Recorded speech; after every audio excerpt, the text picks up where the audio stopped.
Assalamualaikum warahmatullahi wabarakatuh. Selamat datang di channel kami. Di video kali ini kita akan membahas latihan soal mengenai sistem gerak benda ya.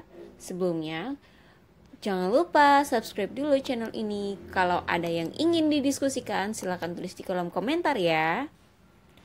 Oke, kita masuk ke part 1 ya.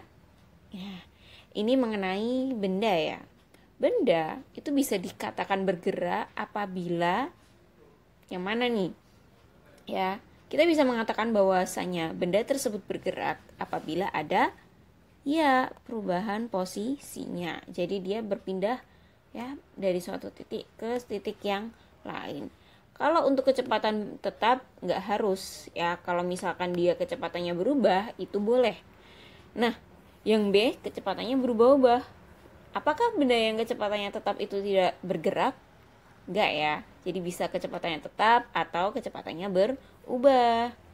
Seperti itu. Yang D otomatis juga salah.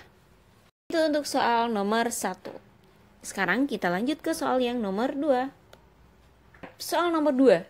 Grafik kecepatan V terhadap waktu untuk benda yang bergerak lurus dipercepat beraturan ya. Berarti dia adalah GLBB dipercepat ya. Yang mana nih GLBB dipercepat? Otomatis V-nya dia akan semakin besar ya. Ini adalah grafik GLBB dipercepat. Yang A. Kalau yang B ini apa? GLBB diperlambat.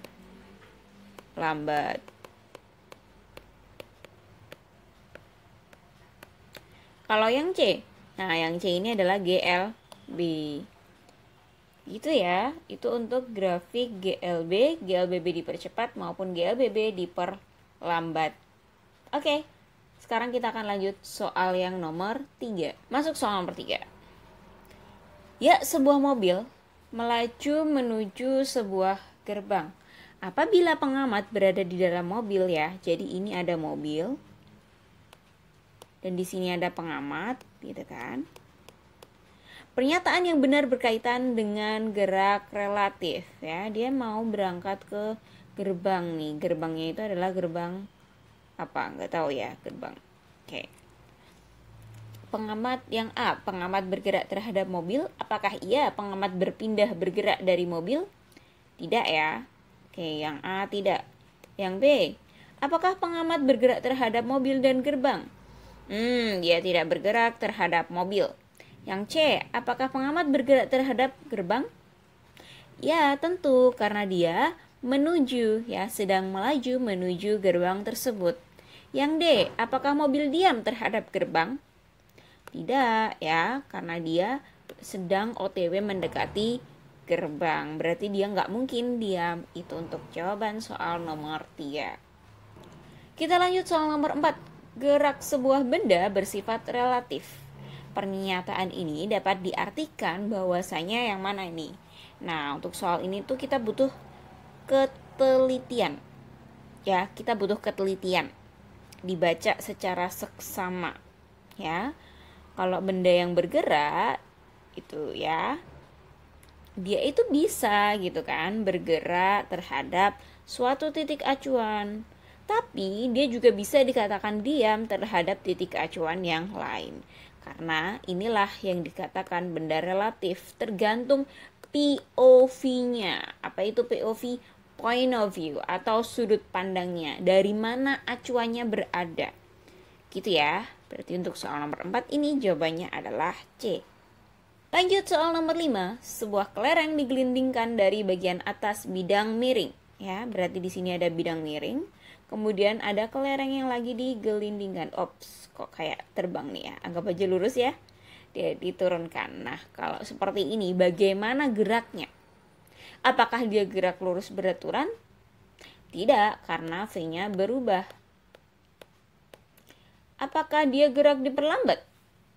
Tidak, karena dia semakin turun itu semakin cepat V-nya. Apakah dia gerak lurus berubah beraturan? Ya, dia adalah termasuk GLBB ya, gerak lurus berubah beraturan, yaitu apa? Dipercepat. Apakah dia termasuk gerak parabola?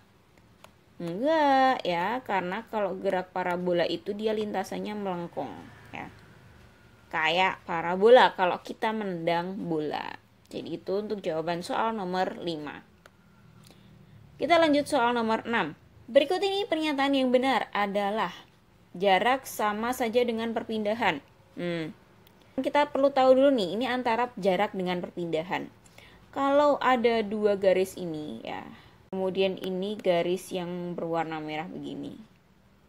Ya, yang biru kita kasih nama B, yang merah kita kasih nama A. Mana yang masuk jarak, mana yang perpindahan? Iya, yang A ini adalah perpindahan. Pindahan. Kalau yang B apa? Yang B adalah jaraknya. Berarti apakah jarak sama saja dengan perpindahan?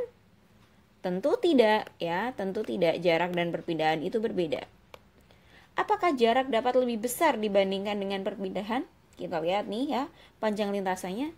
Ya, dia bisa lebih besar. Dia bisa lebih besar daripada perpindahannya.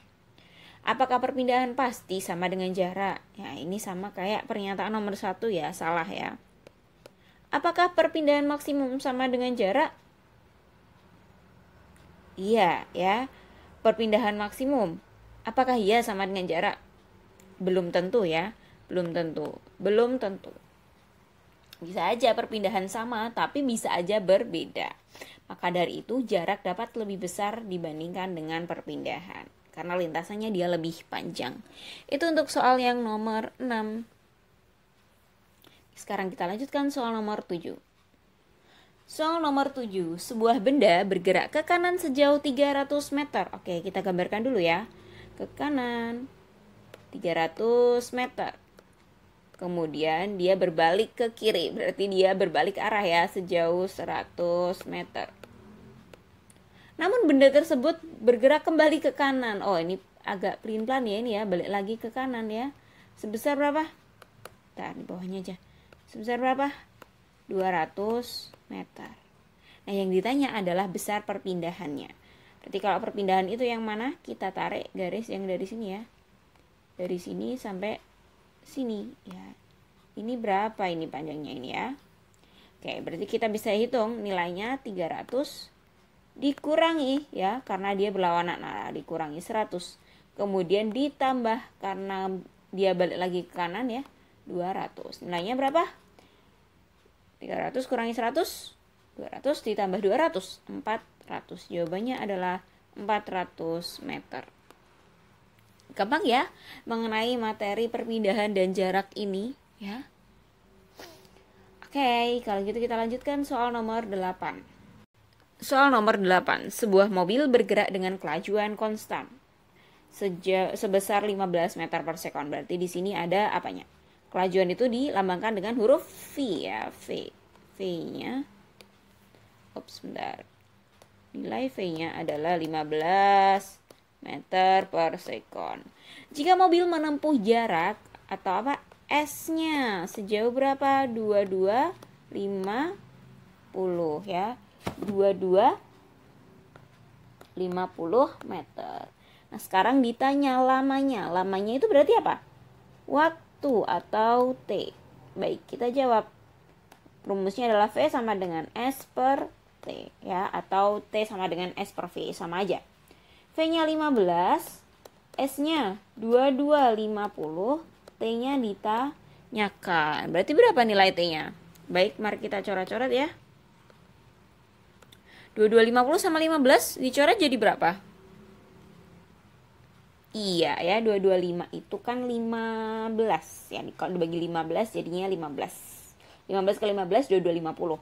Berarti 15 tambahin 0 ya. Di sini 1. Kita kalikan silang ya.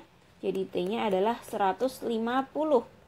Apa ini satuannya? Karena di sini tadi meter per sekon, berarti di sini 150 sekon. Nah, 150 sekon atau 150 detik itu berapa menit?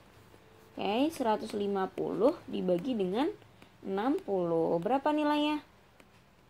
3 bagi berapa? Bagi 3 ya. 5 bagi 3 2. berarti 2,5 berapa? Menit ya. Karena kita tahu 1 menit sama dengan 60 sekon. Jawabannya adalah yang 2,5 menit, yang D. Oke, sekian dulu untuk video di part 1 kali ini. Kita akan lanjutkan di part 2. Terima kasih. Wassalamualaikum warahmatullahi wabarakatuh.